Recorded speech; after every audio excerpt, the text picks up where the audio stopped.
तो class 9th के सभी विद्यार्थी जिस घड़ी का आप बेसब्री से इंतजार करते हैं, जी हाँ 6 जनवरी का एकदम रियल पेपर मेरे पास आ चुका है, जो आपको 1 बजे परीक्षा हाल में देखने को मिलेगा बिना किसी देरी के। चलिए इसके सॉल्यूशन को समझेंगे। 75 से 75 नंबर ही अब आपको पूरे आने वाले लीक पेपर है ये, ठीक है, देख लीजिएगा। ठीक है, वस्तु की कार्य करने की जो दर है कहलाती है तो शक्ति, ठीक है। न्यूक्लियन कहलाते हैं, न्यूक्लियन कहते हैं प्रोटॉन और न्यूट्रॉन यानी एक और दोनों को, ठीक है। किसी वस्तु के काम करने की क्षमता कहलाती है तो ऊर्जा कहलाती है, ठीक है। परमाणु के किसी कक्ष में इलेक्ट्रॉन की अधिकतम संख्या है 2n²।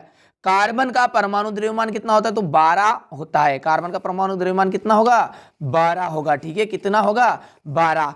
देखिए शक्ति का एसआई मात्रक, तो शक्ति का एसआई मात्रक होता है वाट। तापमान का एसआई मात्रक की बात करें तो केल्विन है, ठीक है। चमगादड़ द्वारा उत्पन्न ध्वनि जो होती है तरंग ध्वनि वो कैसी होती है पराध्वनि होती है।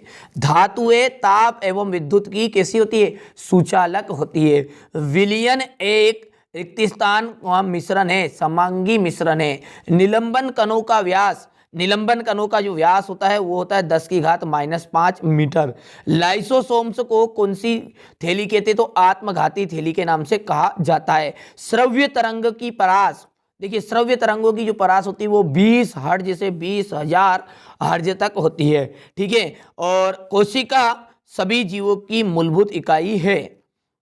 ध्वनि की मापन इकाई डेसिबल होती है, ठीक है। सही जोड़ी की यदि बात करें तो जोड़ी में देखिए पहले का मिलान आप करिएगा जीवाणु से, दाब का मात्रक का मिलान करिएगा पास्कल से, आयन जो है Cl ऋणायन, कार्बन का संकेत C हो गया, संयोजी ऊतक का रक्त हो गया, दूरी की एक अदिश राशि है, कार्य अपॉन समय शक्ति होगी और कोशिका की खोज हो गई रॉबर्ट हुक। एक वाक्य में उत्तर है। अब आगे सरल आवर्त गति का एक उदाहरण दीजिए। घड़ी की जो पेंडुलम की गति है वो क्या है आपकी सरल आवर्त गति का एक उदाहरण है। कृषि उत्पादन में अपार वृद्धि को क्या कहते हैं, इसे कहते हैं हरित क्रांति। क्या कहते हैं भैया हरित क्रांति। पशुधन प्रबंधन को क्या कहते हैं, पशुधन प्रबंधन को कहते हैं पशुपालन। दुग्ध उत्पादन में अपार वृद्धि को क्या कहेंगे श्वेत क्रांति कहेंगे, ठीक है। हृदय की पेशियां किस प्रकार की पेशियां अनैच्छिक पेशियां है। देखिए बहुत यौगिक एवं मिश्रण के कोई 2 अंतर, कोलाइड के कोई 2 गुणधर्म बताने हैं। निम्न तत्वों की परमाणु संख्या एवं परमाणु द्रव्यमान संख्या लिखिए। बोर के परमाणु मॉडल की व्याख्या। हाइड्रोजन के 3 समस्थानिकों के नाम और सूत्र लिखिए। इलेक्ट्रॉन प्रोटॉन एवं न्यूट्रॉन के खोजकर्ताओं के नाम। किसी वस्तु के घनत्व से क्या तात्पर्य है।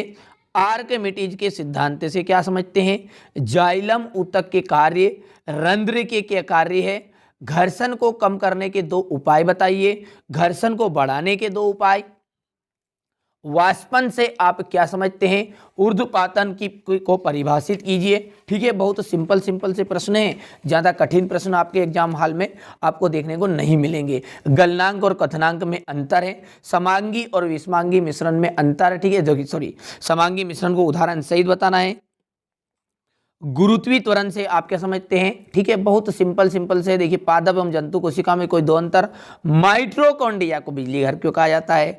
इनमें से देखिए मैग्नीशियम क्लोराइड का रासायनिक सूत्र है कॉपर नाइट्रेट का, कैल्शियम कार्बोनेट का, एल्यूमिनियम क्लोराइड का, ठीक है। इसके बाद यहाँ पर देखिए क्वेश्चन नंबर 18 कार्य शक्ति और ऊर्जा की परिभाषा लिखकर उनके मात्रक। गतिज ऊर्जा के लिए व्यंजक। निम्न को उदाहरण सहित व्याख्या करना है। संतृप्त विलयन और निलंबन की।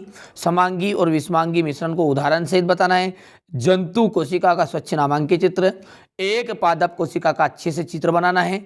दूरी और विस्थापन में अंतर और चाल वेग में अंतर। और साथ ही साथ अंतिम जो प्रश्न है वह रेखित और आरेखित पेशी में अंतर है, ठीक है। तो ये मैंने पूरे का पूरा जो क्लास 9th का आपका MP बोर्ड का अर्धवार्षिक परीक्षा का पेपर है वो बता दिया है। जिन बच्चों को अच्छे से भरोसा है मुझ पर वो अंत तक जरूर देख रहे हैं तो चैनल सब्सक्राइब करके जाइएगा पहली बार आए हैं तो।